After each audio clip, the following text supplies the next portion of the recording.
Hello and welcome to Cooking in Heels.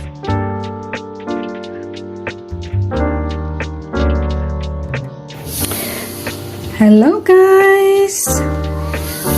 Julle is lekker koud hier buite en is heeltemal winter. So ons gaan vanaand 'n lekker herderspastijtjie maak. Ons gaan die volgende bestanddele gebruik. Niks fancy nie, niks hoosprodukte nie. Ons werk net met wat ons het. Alright, so ons gaan ons eitjie gebruik, ons green pepper, en dan gaan ons dan natuurlik ons minsie daarin smoor. Dan gaan ons ook ons aardappeltjies gebruik om die mash te maak. Ons gaan ook in met die vegetables, ons gaan dit meng met die minsie.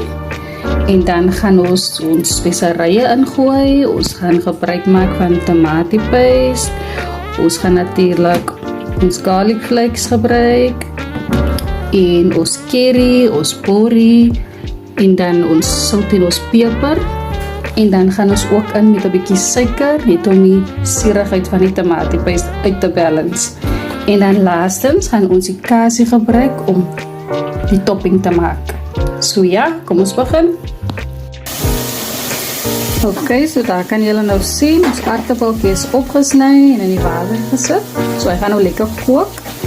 En dan is ons eitjie, opgechopte eitjie en ons green pepper ook in. So ons gaan nou laat hy lekker smoor en dan gaan ons in met die minsie en die res van ons speserye. En as hulle nou klaar lekker gesmoor het in die speserye, dan gaan ons in met die res van ons bestanddele.